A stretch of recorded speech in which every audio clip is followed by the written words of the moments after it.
brought to you by Palvi Agrico. आता शेतीसाठी जे काही लागणार ते घरपोच मिळणार, तेही मोबाईलच्या एका क्लिकवर.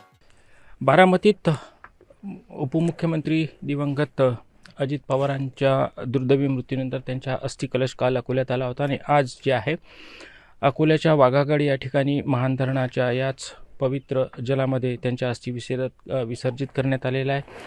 आमदार अमोल मिटकरी आणि त्यांच्या परिवाराने आणि त्यांच्या संपूर्ण सहकाऱ्यांनी दादांच्या अस्थी या ठिकाणी विसर्जित केलं. त्यांच्या काय भावना आहेत भाऊ, मला सांगात की आज दादाला जाऊन 8 दिवसाच्या जवळपास झालेले आहेत.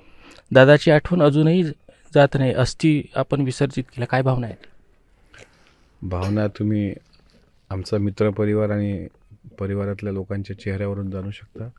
अजितदादा गेले ह्याच्यावर आमचा विश्वासच बसत नाही आहे आणि अशी वेळ, वाईट वेळ येईल. 6 महिन्यापूर्वी माझ्या घरात दादांनी माझ्या हट्टाला मान देऊन घरी आले होते, घरी जेवले होते. 6च महिन्यात त्याच घरी दादांचा अस्थिकलश येणं ही मनाला पटणारी गोष्ट नाही, मन हेलावणारी गोष्ट आहे. वाघागडला त्यांच्या अस्थी विसर्जित कराव्या लागत आहेत, याच्यापेक्षा आमच्या कुटुंबियाचं दुर्दैव काय असेल असं वाटत नाही. काल तुम्ही अस्थि विसर्जन दर्शनाच्या दरम्यान काही आपल्या भावना व्यक्त केल्या की हा जो अपघात आहे तो अपघातच आहे, पण त्याच्यात काही गोष्टी अशा आहेत की त्या अपघात नसून तो घातपातासारखा आहे.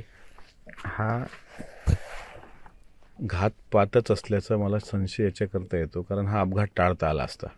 मेडे कॉलला रिस्पॉन्स देऊन जर तिथून टेकऑफ घेऊन थेट पुण्याला लँड झाले असते तो पायलट, तर तो साधारणपणे मला असं वाटते दादांचा जीव वाचला असता. मुळामध्ये दादा जिथून देवगिरीवरून निघाले आणि ज्या विमानातून त्यांनी विमान गेटमधून एंट्री केली विमानापर्यंत, तो CCTV फुटेज अजूनही आला नाही. ठीक आहे, ब्लॅक बॉक्सचा डेटा तुम्ही सार्वजनिक कराल, त्याला वेळ आहे, आणखी 15-20 दिवसाचा वेळ जातो असं मुरलीधर मोहोळांनी सांगितलं आहे. पण निदान त्या दिवसाचा CCTV तर समोर येऊ द्या. देवगिरीवरून ते निघताना ते गाडीत बसले किती वाजता, ती गाडी एअरपोर्टवर किती वाजता गेली, एअरपोर्टवर ज्या गेटमधून त्यांनी आत एंट्री केली तिथून फ्लाईटमध्ये जाईपर्यंत 3-3 महिन्यापूर्वीचे व्हिज्युअल फिरत आहेत विदीप जाधवांसोबतचे. त्या दिवशी नेमकं विदीप जाधव दादा आता बसताना नेमके 6 बसले का 5 हा संभ्रम आहेच ना. UGCAने काय सांगितलं पहिल्या दिवशी, जे तुम्ही मीडियाने बातमी दाखवली, तर UGCAच्या अहवालानुसार विमानात 6 प्रवासी निघाले होते मुंबईवरून बारामतीकडे आणि विमान कोसळलं. त्याच्यानंतर मृतदेह डेड बॉडी 5च सापडली. मग हा एक माणूस कुठे आहे 6वा? कारण जो पायलट त्यावेळेस दिसतोय कपूर नावाचा, त्याची बायकोची पोस्ट आहे की माझा नवरा जिवंत आहे म्हणून. पण त्याची पत्नी म्हणते माझा नवरा जिवंत आहे. दुसरा जे जळलेला कागद त्या माळरानावर सापडला, तिथं क्रू मेंबर वेगळी, तिथला पायलटचं नाव वेगळं. ऐनवेळी पायलट बदलल्या गेले. ते पहिल्या पायलटनी कारण सांगितलं ट्रॅफिकमध्ये अडलो. अहो, इतक्या सकाळी ट्रॅफिकच नसते. त्याच्यामुळे आमच्या मनात अनेक शंका कुशंका आहेत. त्याचं उत्तर कोणी काही समाधानकारक देईच ना. त्याच्यामुळे याची उच्चस्तरीय चौकशी होणं खूप महत्त्वाचं आहे. निवृत्ती न्यायाधीशाच्या अध्यक्षतेखाली, सुप्रीम कोर्टच्या अध्यक्षतेखाली ही चौकशी झाली पाहिजे. माननीय मुख्यमंत्र्यांनी याच्यात जातीनं लक्ष घातलं आहे. CID चौकशी सुरू आहे. पण ब्लॅक बॉक्स सार्वजनिक होईपर्यंत, आणि माझं म्हणणं आहे ब्लॅक बॉक्स तिकडे कशाला सार्वजनिक करता, बारामतीतच ब्लॅक बॉक्स सार्वजनिक करा ना. बारामतीमध्ये डायरेक्ट लाईव्ह शूटिंग दाखवा की नेमकं काय झालं होतं.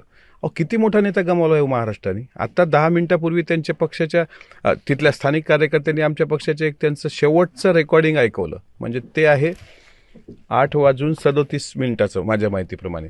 त्याच्यात दादा स्पष्ट म्हणतात की आम्ही तिथे माळी समाजाला उमेदवारी दिली, आपला पक्ष सर्व धर्मसमभाव घेऊन चालणार आहे. हा विचार शेवटच्या क्षणी मांडणारा नेता नाही आहे ना आज महाराष्ट्रात. त्याच्यामुळे मृत्यू हा संशयास्पद आहे का, तर मला प्रचंड शंका मृत्यूबद्दल दादांच्या आहेत. दादा त्या विमानात किती वाजता बसले, सोबत कोण होतं, आणि दादा विमानात बसतानाचा व्हिडिओ जोपर्यंत येत नाही आणि ब्लॅक बॉक्सचा डेटा जोपर्यंत वस्तुनिष्ठ अहवाल दाखवत नाही, तोपर्यंत महाराष्ट्राच्या कानाकोपऱ्यातल्या सर्वसामान्य लोकांच्या मनातलं हे शंकेचं धुकं हे थांबणार नाही. शंकेचं धुकं जर गूढ असलं, याच्यात जर सत्यता असली, तर पुढचं पाऊल काय राहील? शब्दाच्या तलवारी मॅन केलेले आहेत, पण पुढचं पाऊल ते फार त्याचा विचित्र परिणाम महाराष्ट्राच्या ज्यांनी हे पाप केलं असेल त्याला भोगावं लागणार आहे. तुम्ही म्हणाल हे काय आहे, तर ही धमकी वजा इशारा वजा सूचना हे सगळंच काही तुम्ही समजा. जर चुकून घातपात दादांचा कोणी करण्याचा प्रयत्न केला असेल तर त्याच्या उर्वरित ज्या पिढ्या असतील त्या पिढ्यांमध्ये पाळणा हलवायला पण कोणी दिसणार नाही, चित्याला आग लावायला पण पुढचा कोणी असणार नाही. असं आहे की शांत बसतोय म्हणजे काय इतके काही नपुंसक नाही आहोत ना. इतका मोठा नेता हरवला आहे आम्ही, आणि या नेत्याच्या संदर्भामध्ये जर अशा प्रकारे जनता हे विचारत असेल आणि त्यात जर आम्हाला घातपाताचा संशय येत असेल आणि तो संशय बळावत असेल आणि त्यात काही तथ्य निघत असेल तर त्याचे परिणाम तर भोगावेच लागतात. एकंदरीतच यांनी स्पष्ट उल्लेख केलेला आहे की आज दादाला जाऊन 8 दिवस जरी झाले असतील तरी त्यांच्या विचारांची धगधग आजही कायम आहे. अस्थी त्यांच्या विसर्जित झाल्या असल्या तरी अस्थींच्या प्रत्येक विचाराचा शब्द जो आहे प्रत्येकाच्या मनामनात घुसतो आहे. पण या संपूर्ण प्रकरणामध्ये घातपात जर समोर आला तर संबंधितांच्या घरी पाळणा हलवायलाही कोणी नसणार आहे, असं त्यांनी स्पष्ट इशारा या ठिकाणी दिलेला आहे. धनंजय साबळे, मुंबई तक, अकोला.